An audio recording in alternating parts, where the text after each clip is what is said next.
controversy both between the East and West and within the Muslim world. We have a distinguished panel, and we'll move to them very quickly. But first, let me just welcome you to the Berkley Center here at Georgetown University. The Berkley Center for Religion, Peace, and World Affairs was founded just over 4 years ago. Our founding director, Tom Banshoff, is with us tonight. Tom, welcome. Thank you for being here. The center is located within the office of our university president, Dr. John J. DeGioia, and it was set up as part of a university-wide effort to promote knowledge about religion's role in world affairs and to promote interreligious understanding in the service of peace. We do this on a day-to-day basis through research, through undergraduate and graduate teaching, and through outreach activities, both here on the campus and in the wider Washington, D.C. community. And I welcome you to look at a couple of things. One is our knowledge resources on religion and world affairs at our website, berkleycenter.georgetown.edu. And second, to peruse our events page. We have an active calendar, and I just bring one event to your attention. Next week on April 22nd, we're having an all-day conference entitled Ethics at War's End, featuring major scholars applying the just war tradition to late conflict, into conflict settlement, and to post-conflict. Our own Professor John Langan, who's here tonight, will be one of the speakers. Michael Walzer will provide an evening keynote address to cap off that event. I hope you can come. Well, tonight's event has been sponsored by the Berkley Center, and I thank Dr. Banshoff and Annie Hunt, our events coordinator, and her team for setting it up. And following the conversation tonight with our panel, there will be continue the conversation downstairs where we'll have a light reception and you have a chance to meet each of the contributing authors. Let me also say that the book is priced quite high if you're to buy it from Amazon or from the publisher at $90. We would like to move it. So my co-editor and I have bought at our cost, at half price, a number of copies, and we'll sell them to you for $40 in cash or check to Eric Patterson. And there's one of our research team will be outside offering you the bold blue copy of Debating the War of Ideas before you go. Or you can take my business card and mail to me. So, let me just say a word about the background of Debating the War of Ideas. 2.5 years ago, I met Major John Gallagher, who had just finished a stint teaching at West Point, and today he's serving with the U.S. Army in Afghanistan. At the time we had a conversation, and the conversation was about a frustration that we had, that a lot of U.S. policy was about exporting institutions. Hey, you need elections. Hey, you need political parties. You need a legislature. Without really thinking through the ideas that precede an institution and the way that those ideas were seen, perhaps in a hostile fashion, perhaps as cultural imperialism, perhaps as welcome in many places around the world.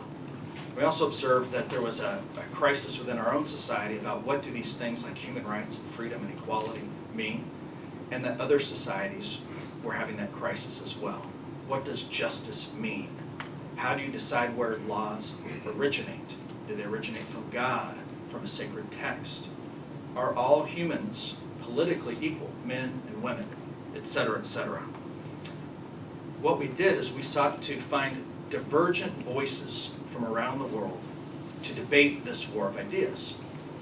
Well, we knew that we had some success because people would say to us, that's a great idea, I'd like to participate. And then the next person would say, oh, if he's participating, I will not. I will not be in the same book as that person. We knew we had struck a nerve when there was that much animosity.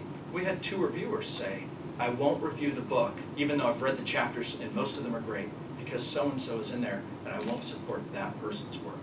That's exactly what we were trying to do. Find a collection of individuals who have different viewpoints, different backgrounds, and put their views side by side so that the reader could make a decision for themselves. For instance, in the book is Karen Armstrong, the well-known historian of religion. She makes the argument that there's no real clash of civilizations. The West has had a very different experience with modernity than the Muslim world, and that the Muslim world requires toils due to their colonial experience. In contrast, James Turner Johnson, the preeminent just war historian, looks at the many, many strands of how there are ethics of war in Muslim jurisprudence, and then he critiques from that basis some of the signature writings of contemporary violent Islamists. For instance, the Charter of Hamas, or bin Laden's Declaration of Armed Struggle against Jews and Christians. The famed Harvard professor and lawyer Alan Dershowitz takes a different view.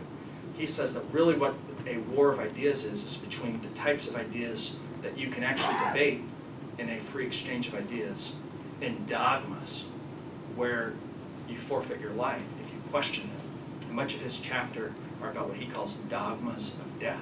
He cites, for instance, Hassan Nasrallah's claim, "We will win because we love death and they love life." And of course, not only Hezbollah, but Osama bin Laden has made that same statement. And of course, there's a variety of other voices in the book as well. Critical of U.S. policy, critical of other dimensions to this debate, and many arguments about a crisis within the greater Muslim world between a variety of voices there. Well, with that in mind, let me turn to our panel for tonight. We have a distinguished panel, and we'll go in order from my right to left, or your left to right. Our first speaker tonight is Ambassador Akbar Ahmed, who currently holds the Ibn Khaldun Chair of Islamic Studies at American University. He spent much of his life as a diplomat. He served as the High Commissioner of Pakistan to the United Kingdom, and he's been a very good friend to the Berkley Center, supportive not only of this work, but of other art events. He's been a speaker here, and last year we previewed his film, Journey into America, which I believe will come out in book form in just 2 months. He has regularly advised the U.S. government. I know in just a few weeks he'll be hosted by General Petraeus and provide a briefing at U.S. Special Operations Command in Florida. And with that, I welcome Ambassador Akbar Ahmed. Thank you.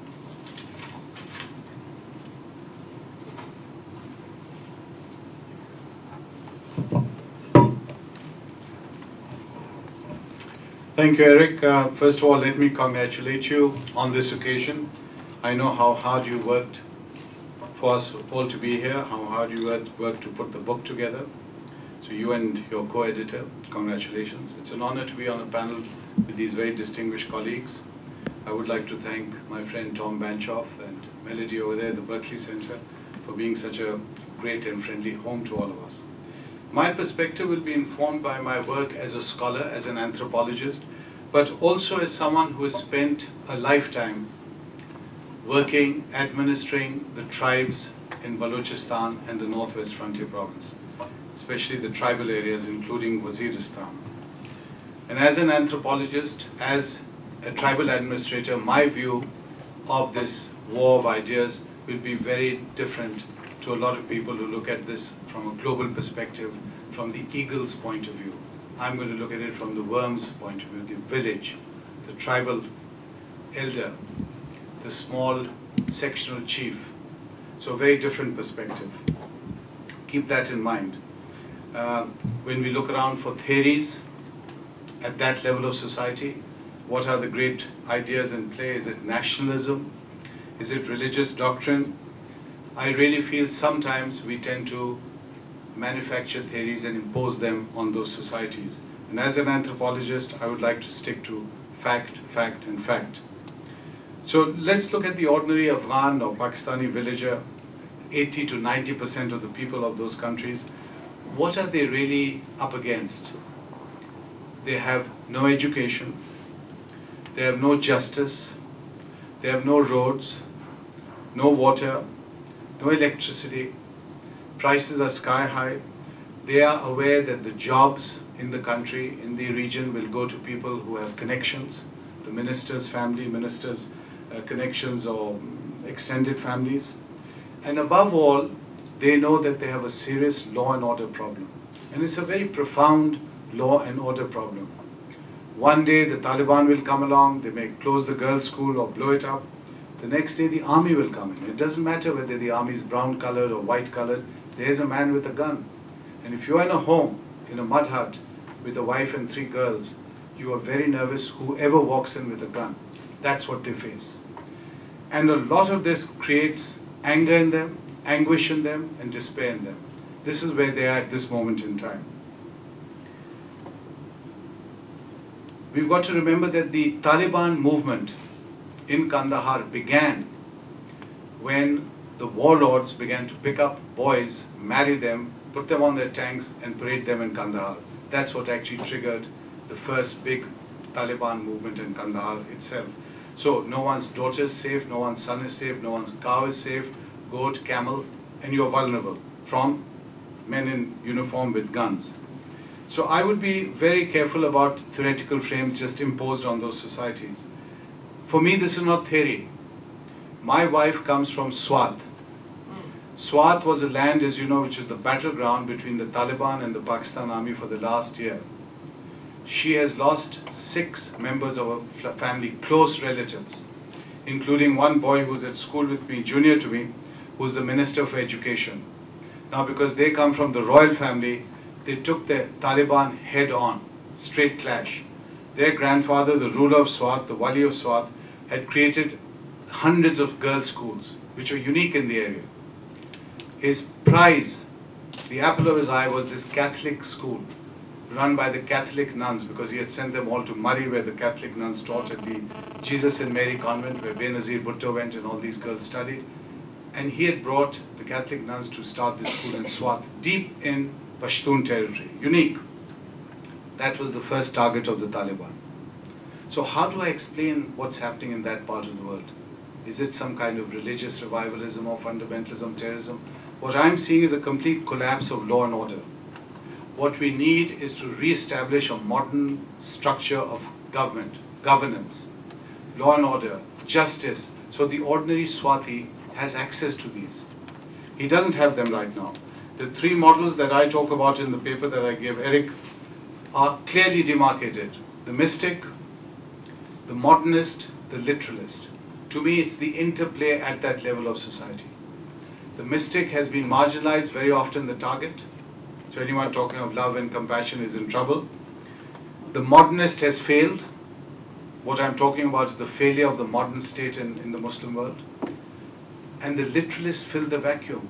And it wasn't always like this. Go back 50 years, the 1950s, 60s, when it seemed that the modernists would triumph in the Muslim world. That is the challenge.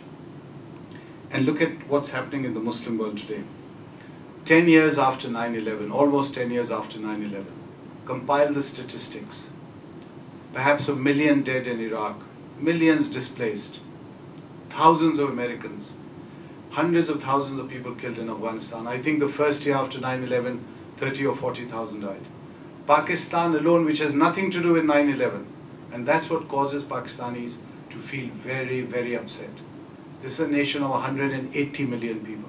It's nuclear. It had nothing to do with 9/11. None of the hijackers are from Pakistan. Osama bin Laden wasn't in Pakistan. Pakistan has lost 30,000 men, civilians and military, since 9/11. 30,000. That's 10 times the number America lost on 9/11. But they also have sons and daughters and families. They also grieve like us. When you prick them, they also bleed. And right now, they're mad. So what I'm seeing is the need to understand each other in terms of our humanity, common humanity. That while we grieve, they also grieve. Somehow we have to stop this grieving, start reaching out to each other as human beings. We have to shift the paradigm. And let me end this by quoting to you 3 extraordinary Americans, field commanders, authorities in their subjects.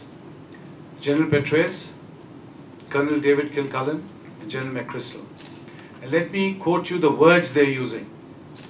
They are insisting that we treat the people of Afghanistan / Iraq / Pakistan with respect. We haven't heard this word in the last 10 years. It disappeared from the lexicon. We didn't hear of compassion.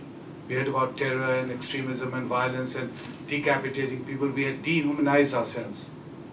The enemy had to be obliterated as if though the enemy is a machine. These 3 soldiers in the field, they're not scholars or experts sitting in libraries and sitting in remote offices. They're out there in the field, and they're emphasizing 3 things: respect, dignity, and honor. That's the first priority. The first order of protocol is this: not blowing up the enemy. The first duty of the American soldier there is to protect the Afghan villager. Because General McChrystal has said, read his speech from September last year, if you lose them, you've lost the war. You've just lost it. And even now, I'm not so sure how that thing is going to end. You read the history of Afghanistan. I don't have to tell you the history. I myself am a product of American education in Pakistan. I went to a college called Foreman Christian College, run by the Presbyterian fathers in Pakistan. And in fact, we are now going to launch a girls' wing of Foreman Christian College in Lahore. Next month, I've been asked to speak there at the occasion. I know what Americans are capable of doing when they reach out and say, here we are, we're going to give you the best of our civilization. It's all about culture, knowledge, learning, reaching out, and, by the way, teaching you about these wonderful things we have developed in our country. Democracy, human rights, civil liberties, which I'm sure you'll appreciate. That is one approach that wasn't really tried. It was finally discovered that it had to be put out on the table. Initially, there was none of this.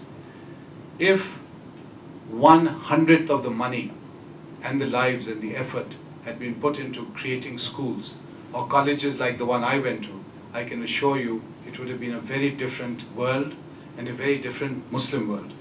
So again, let me conclude by saying the whole purpose of a book like Eric's book is to generate thinking. And I would urge you to think in terms of ideas, but go back to the basic nature that forms us. That is, we are human beings. Assume that the other person is also a human being. Whether he's an Arab or whether he's a non-Arab, whether he's a Pakistani or an Afghan, he also feels.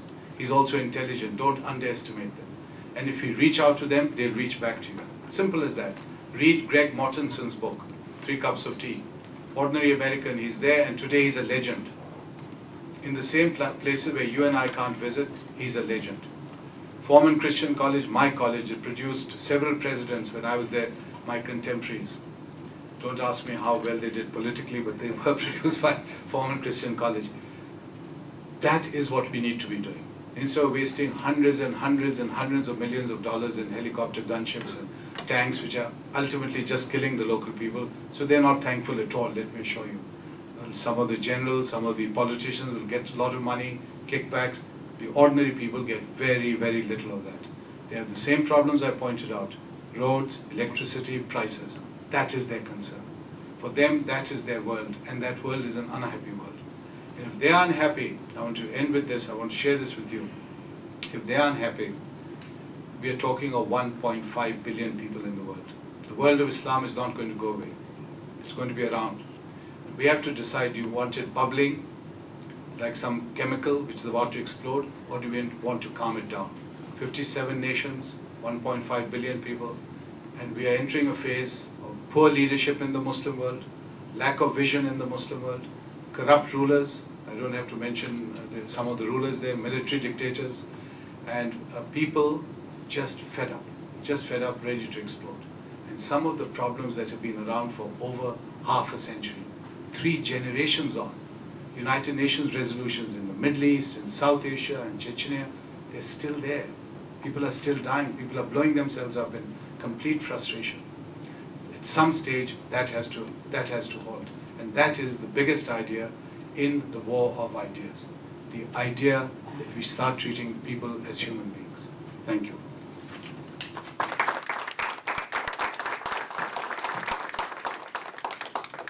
Pastor Ahmed, thank you very much for that. And thank you for reminding us first about the human element of all of this, of insecurity and vulnerability. And also for reminding us, and you'll see in this chapter when you read it, about that there really is this contest between different viewpoints, mystics, modernists, and the ascendancy of literalists. And you'll enjoy reading that. Well, our next presentation is by Professor Asma Afsaruddin of Indiana University.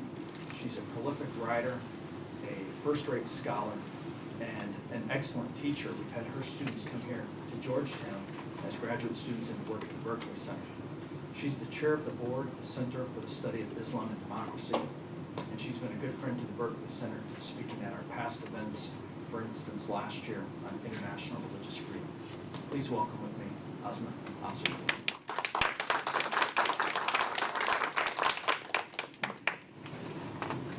Thank you, Eric. I too would like to begin by thanking Eric Patterson and the Berkley Center for organizing this event. I think it's a very important book.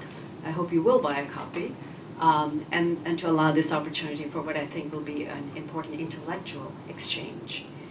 Basically what I'm going to be doing is summarizing the content of my chapter, but because we're under very severe time limitations, it's going to be a pretty brief presentation of it. In my chapter entitled Debating Absolutism and Pluralism in Contemporary Islam, my aim was to broadly describe two competing and opposed schools of thought within what we call the Islamic world today.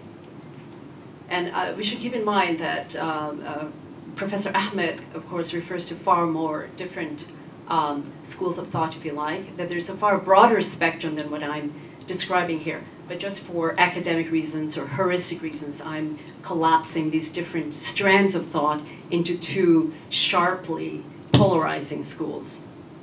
Samuel Huntington's provocative clash of civilizations thesis creates a false and deadly scenario, according to which an assumed monolithic Islamic world is pitted against an assumed monolithic West. A more realistic assessment of Muslim majority societies today reveals that an ideological rift is more evident within such societies, which are internally plural and diverse and racked by debates over highly contentious issues. The real war of ideas is therefore being waged among Muslims themselves, who are grappling against the backdrop of globalization, pluralism, and secular modernity, with questions as fraught as the nature of political authority, the purview of religious law, definitions of jihad, and roles of women. In this context, I want to pose several important questions which keep coming up in discussions of this sort. For example, how are Muslims today adapting or not to a globalizing and modernizing world? Is liberal pluralism, broadly defined as embrace of religious pluralism, equal rights for women and minorities, and democratic governance, part of an emerging Islamic lexicon in the 21st century? Will the idea take root and find broad acceptance in Muslim majority societies today? The answer is actually quite complex and may well depend on how pluralism is scripted and understood within specific historical and intellectual frameworks that vary across Muslim majority societies. In fact, I'm arguing that there's no easy pat answer because we have to take into consideration the internal diversity of what we call the Muslim world. I also make the argument that many Muslims, like many other groups, imagine the future according to how they remember the past. History is, after all, the record of a collective memory of things past and their significance. The critical question becomes, can the collective memory of Muslims retrieve past precedents in support of pluralism and respect for diversity today? The response will vary. Some will vigorously deny it, and I'm calling these people absolutists or deniers of pluralism, while others will robustly answer in the affirmative, and I'm calling this second group of people pluralists or advocates of pluralism. You can also call them modernists or liberals, reformists. There are many different names for them. In another work of mine, I have conflated absolutists with hardline Islamists, who may also be labeled as radical or militant Islamists, depending on whether they advocate violence or not. For our purpose, the term Islamist refers to activist individuals and groups in various contemporary Islamic societies whose primary wish is to govern and be governed politically only by Islamic principles, understood by them to be immutably enshrined in the Sharia or the religious law. Among these individuals and groups, I'm using this term to refer to particularly those groups who have been considerably influenced by the thought of the 20th century Indian, later Pakistani Muslim ideologue Abul Ala Maududi, and the Egyptian activist Sayyid Qutb, and whose attitude towards modernity and its epistemic foundations can fairly be described as rejectionist. I'm also conflating pluralists with modernists or reformist Muslims. In my usage, these three terms refer to observant Muslims who, starting roughly in the 18th century, began to emphasize the inherent adaptability of Islamic principles and thought to modernity.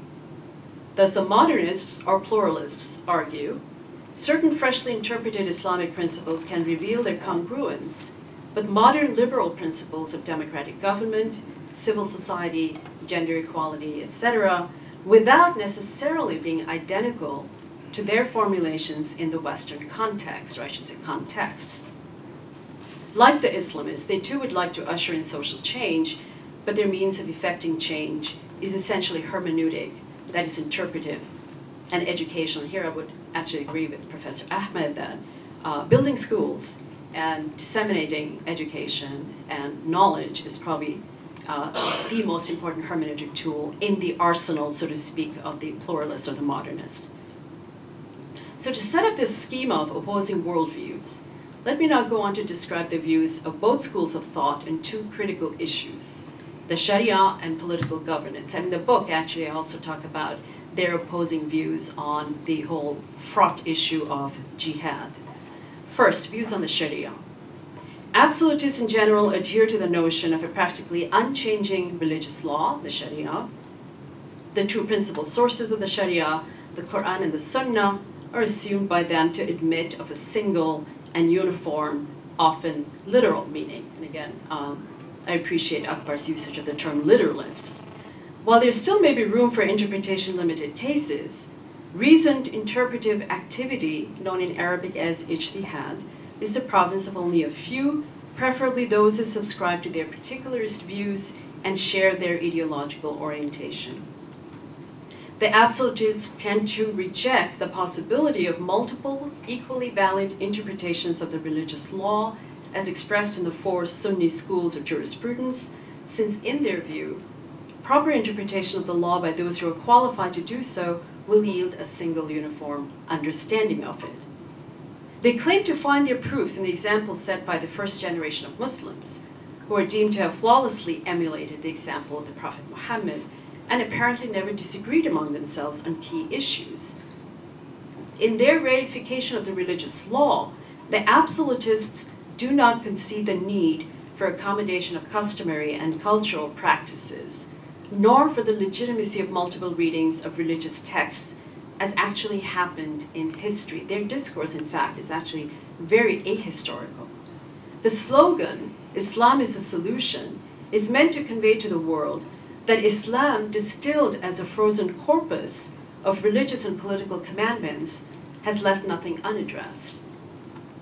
Not surprisingly then, absolutists like the Egyptian revolutionary Sayyid Qutb have more frequently referred to Islam as a system rather than as a faith.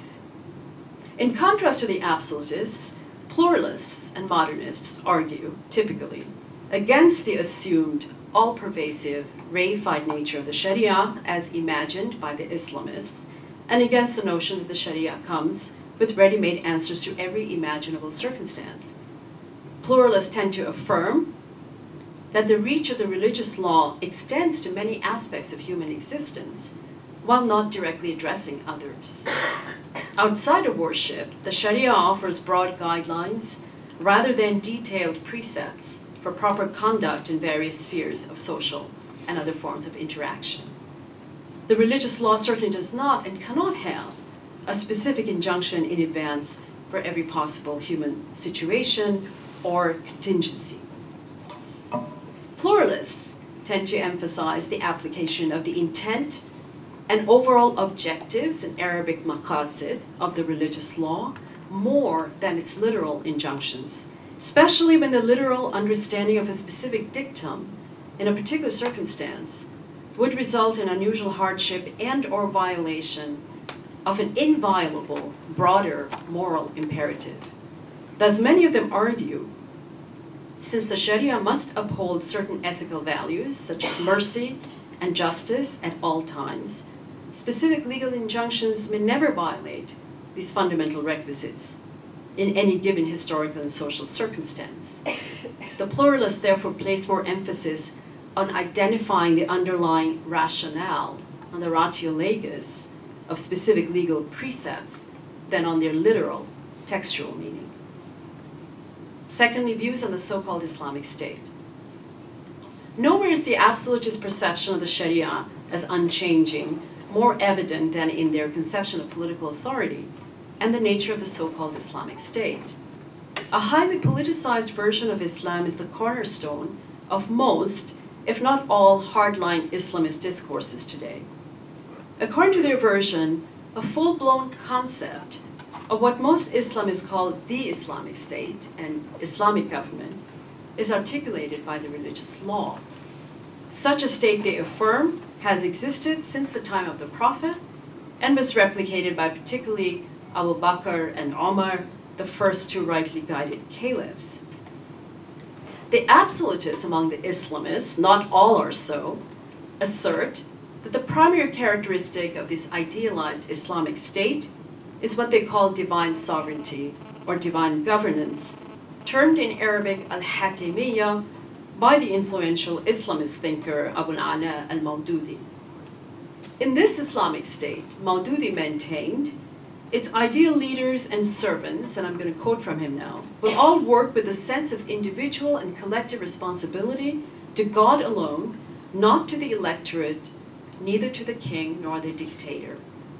Such an utopian Islamic state, assert the absolutists, must of necessity be opposed to democracy, which is founded upon the will of the people.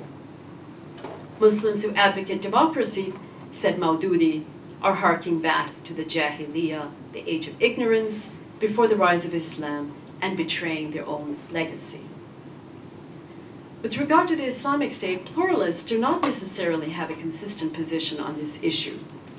Some pluralists and modernists may advocate the establishment of a state that would be recognizably Islamic, primarily by upholding the Sharia, which, however, unlike the Islamists, is understood by them to be adaptable to and accommodating of modern life and its complexities. Unlike in the case of absolutists, the revival of the caliphate as an institution is not part of the pluralist or liberal project, although the revival of the ethical and political principles associated with the early caliphate usually is. Furthermore, unlike the absolutists, pluralists do not believe that there is a preconceived blueprint specifying the structural format of an Islamic state as such. The Quran is essentially apolitical, they affirm. Rather than positing a pure type of Islamic state, pluralists tend to regard any state which guarantees certain basic individual and communal rights and liberties as being in accordance with broad moral parameters and thus meeting the Islamic litmus test. The actual mode of governance may be decided upon by consultation with knowledgeable people, the consent of the public, and the prevailing historical circumstances, since they believe that there are no specific religious directives concerning this matter. In the contemporary period, Muslims, modernists and pluralist Muslims, tend to invoke the precedent set by Abu Bakr, the first caliph, to argue for a basic right to elect their political representatives and hold them accountable for their behavior and office. They have argued that the three cardinal tenets of legitimate government, based on the historical praxis of Muslim communities through time, the three C's as I like to call them, consultation, consent, and consensus, are best realized in democratic systems, creating a moral imperative for instituting democratic reform today. In conclusion, the question that we may ask is then, how may we determine who is the more credible in their claim of ownership of the past, and therefore in their vision for the present and the future? In a recent study, I showed that based on the evidence contained in early reliable sources, it is the pluralists or the modernists who may be regarded as having more faithfully captured the spirit of the times of the Prophet and his immediate successors. Pluralists typically approach the past in a critical and historical forensic manner, which allows them to strip away the accumulated layers of myth over time and retrieve the more historically credible personas of the earliest Muslims and their variegated beliefs and practices. Such an approach has led them to discover the seeds of democratic governance, gender egalitarianism, and religious pluralism in the lives of the early Muslims, seeds that they toss into today's fertile ground in the hope that they will take root among Muslims. And unlike Akbar, I should say, I'm not actually ready to concede that the modernists have been beaten back. I really do think that this is the approach that in the long run will yield the kind of results and reform that we're looking for. Thank you very much.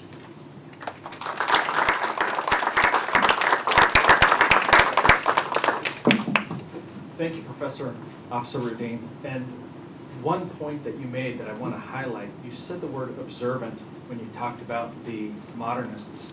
There was a time throughout the last decade when Western foreign policy said we need to find the moderates and work with the moderates. And what was really meant by that word was not observant pluralists or moderates. What was meant by that word was people who really don't take their faith seriously, secularists, religion light.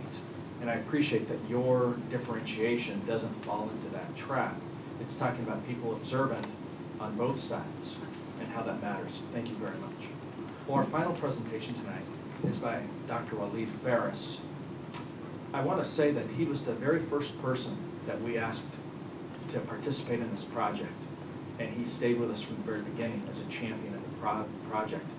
We initially invited people in small clusters to try to maintain balance of viewpoints, and he promoted this with the publisher from the very first day, and thank you for that. He has a distinguished career as an academic, as you can see in your program, many years as a professor at Florida Atlantic University. He's a well-known personality now as a Middle Eastern expert for previously at MSNBC, now at Fox News.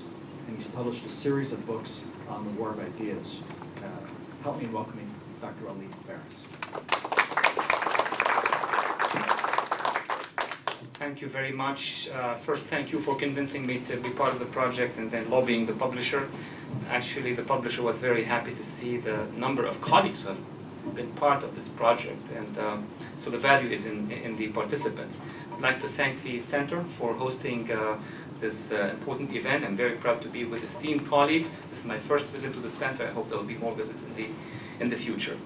As the third panelist, of course, I'm influenced by the speeches of the first two colleagues, the first two panelists, so I have modified a little bit so I could engage in a debate and discussion already. So I'll make a few remarks, add some of my probably early reactions to some of the ideas that have been discussed, and then I'll be waiting and looking forward for the most exciting part of this, which is the engagement with the participants here. As the last one, I will actually go in a different perspective than the ambassador, who actually told us he's not going to take the eagle's view, but the horn's view. I'm going to take the shuttle's view, actually, much higher flight than the eagle, to be able to look at the big picture and serve another dimension to our panel. From that stratospheric view, I would like to focus on two things. Number one, on the battle between ideas, and then without getting into the battle of ideas, which has been significantly covered by my esteemed colleagues. I mean, the battle of Sharia, not Sharia, modernist, pluralist, etc. But place it in the context of the actual war of ideas. And these are two different notions I'd like to expand a little bit on. I personally, since the panelists have shared a little bit about their own experience, have experienced the so-called confrontation or interactions of ideas and ideologies for many, many years. All began in another spot of the world, that is Beirut. And Beirut was known to have been in the past, not that much anymore, the cultural capital of the Arab world, which means that many universities, many ideologues, many exiled ideologues fleeing many regimes in the region ended up either on these campuses of Beirut or in Café Trottoir, in the famous Hamra Street, where they, launched attacks against each other, intellectually speaking. So that period of the Lebanese debate was very important. We had, in that context, a representation of almost every single ideology that we know of in the greater Middle East and the much greater Arab and Muslim world, ranging from the then Marxist and neo-Marxist all the way to the Ba'ath, to the Arab nationalists, to all sorts of Islamists, ranging from Salafist, specifically Wahhabi, and all the way to the Khomeinists after the Islamic Revolution of Iran. And of course, you had the Western influence through those universities that brought about either an extreme conservatism or liberalism and social democrats. So that was my first stage, and obviously with years later, I found myself on 3 continents interacting with, working with intellectuals with whom I shared or didn't share ideas and views for the world. So it sort of pleased me at the time, and it gave me a lot of background in terms of trying to understand not just the making of ideas, but how these ideas are basically being used by political forces to move forward. So there is a difference between a battle of ideas, an encounter of ideas, because ideas, they float, but you have to have teams, you have to have networks to use these ideas to achieve a political agenda. And what we call today a war of ideas is both. It's really the discussion. We, as intellectuals on campuses, we discuss the value of these ideas. I mean, if jihad and ijtihad had a dialectical relationship in the 9th century, that would be a fantastic panel at Mesa. This is one thing. Or how are today's jihadist organizations being able to recruit young and much younger individuals and groups, not just in the Arab and Muslim world, but also here within the West. And there are magnificent work's been done now, and I think we're still in the very early stage of understanding these processes. So I will focus mostly on the strategies, not on the nuances of the ideas. I do begin by saying that there have been, over the past 8 years, since Eric mentioned, from 9/11 on, what has been called at the time the war on terror, and then what is being called now the war of ideas. And I know many of my colleagues may disagree even with the notion of the war of ideas, because ideas cannot fight each other. It's political forces that does that. Several major explanations of the reasons and roots of this so-called war of ideas. One is that there has been reactions to U.S. foreign policy. That is the summary of a whole body of literature that was promoted by certain quarters, that they have the whole doctrine of explaining that this whole confrontation is based on the fact that U.S. foreign policy has generated reactions. The sum of these reactions and the continuing U.S. foreign policy or U.S. international policy are the war of ideas. And some would even widen it, including Europe, Western policies. Some even would widen it to include today Russia or India or the various conflicts occurring in the greater Middle East. That's one set. The second set has been trying to advocate the idea that the rise of radicalism, and we'll come to the definition, is basically due to economic disparities.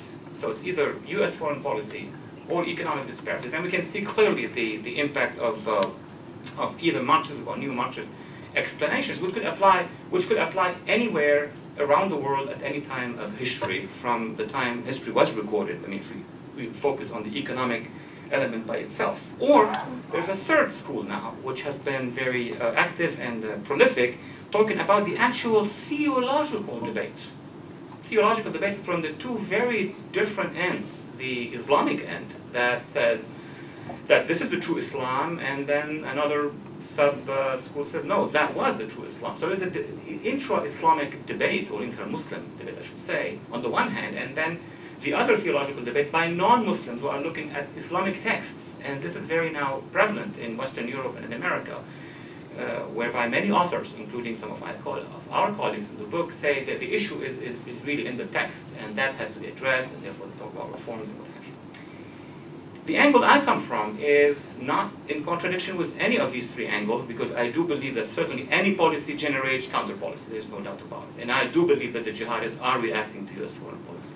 Example of which was certainly the jihadists who fought under the Cold War, along with the United States and with the rest of NATO against the Soviet Union. They were not really following what seemed to be a rigid, ideological, anti-infidel, anti-kafir policy, because they were trained by the USA and got the support. So there is a norm of rationality even among the most extreme jihadists, because that's their political agenda, that's their political interest. Ayman Zawahiri today would throw in very seriously that he is ready for a ceasefire. Roxana Bahramitash, Woodrow Wilson Center Scholar. I want to congratulate this wonderful project because it's such an important and difficult undertaking. I've recently come back from Afghanistan, and I'm somewhat extremely conflicted inside, because on the one hand, and that goes to Ambassador Ahmed, on the one hand, I'm very much disheartened by the fact that there is so little done in Afghanistan. over the course of 5 or 6 years, which I have visited. And on the other hand, I realized that it is so important. I've also read 3 Cups of Tea and enjoyed it, but at the same time, the issue, it seems that, I mean, currently there is at least 20 or 30, I'm quoting research, 20 or 30 different types of Taliban in Afghanistan, all of whom have been unified to fight the Americans. And they are from drug traffickers to human traffickers to armed traders. And they are now, and then the U.S. presence, it's now, any kind of aid is now, it's tied to the military and is viewed as the presence of imperialism, and they are now, the amount of resilience, the amount of hostility that exists in the streets of, or among the ordinary Afghanis was really very disheartening. And I came back very conflicted, and I would like to know how we can get over that. And I want to continue to next comment that we should support the weakling, which has been done. The women's group are being supported. And I wonder if that's really done in a way that has been helped the situation, because on the one hand, of course, I support the way that women have been empowered and all the projects. On the other hand, though, the issue of women's rights has become a wing of, it's been viewed as a wing of foreign policy. So it's just, I'm wondering to what extent we can use that to change the situation.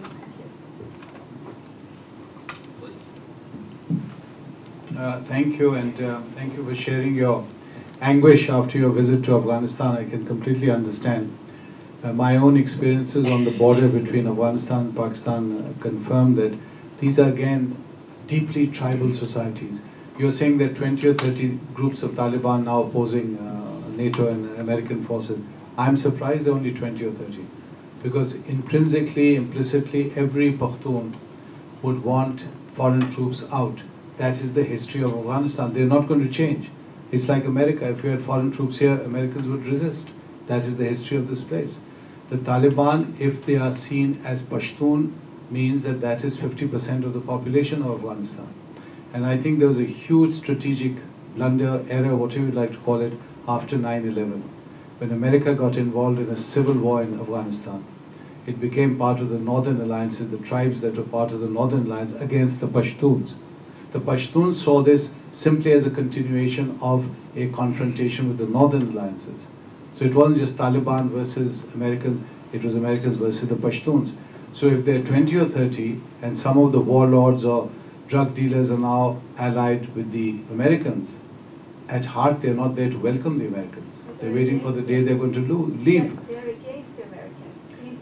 They're all united against the Americans. United against, that's exactly what I'm saying, to the point that even Karzai, who has been nurtured and in some senses created by the Americans, who's been there for 10 years, who's shown every kind of incompetence and all kinds of corruption in elections and every other level, he is now saying that I'm supporting the Taliban. So you are facing a situation where it's no longer a Taliban or 10 groups or 20 groups, it's a whole society. Ultimately, America has to decide what it is doing in Afghanistan. And I believe, and I know that area, I know the tribes of those two countries, Afghanistan and Pakistan, until you have a strong, neutral, fair administration at the ground level. It isn't a war of ideas or anything for those tribesmen there. They're sitting there, foreigners come, whoever the foreigners are. Russians come, they'll fight them. The British came, they'll fight them. Pakistanis come tomorrow, fellow Muslims, they'll fight the Pakistanis. So we have to understand the tribal nature of those societies, and how you're going to suddenly change them by bombing them or bribing them simply means that you don't understand tribal societies. Those societies have lived there for 2,000 years, and they're going to live there for another, we don't know how long. As an Afghan chief told a US aid official, American friend of mine, and he recounted the story. And he said, you have a watch on your wrist, you may have the watch, but time is on our side. How long are you going to stay here? And what the purpose is. So I would say we really need some very sharp strategic thinking to be able not only to deliver something to the people of Afghanistan, so the ideas of that are supposed to be promulgating or promoting democracy and human rights, are they slaves really filtered through? Because at this moment in time, whether you're a drug dealer, warlord, they're back. And they're now in alliances, all kinds of unholy alliances with the government. And the government is, I don't think they've done anything for civil administration. There is no justice there. If there's a villager in trouble, who does he go to? He prefers to go to the warlord or the Taliban for protection. This is happening in the tribal areas in Pakistan. If you are, or your daughter or your son is kidnapped, you don't go to the government, you go to the Taliban chief to get him back. That's how bad it's become. That is where the failure of the modern state takes place. That's what I've been talking about. And I hope we can restore that and strengthen it. That's the only way to contain the anarchy that is present in many of these districts in Afghanistan and Pakistan. I think that this question really leads us to a conversation. There was a lot of people nodding their heads while you were making that. And so I think that maybe now's the time for us to adjourn so that we continue this with all of the panelists downstairs. Let's thank our panelists tonight.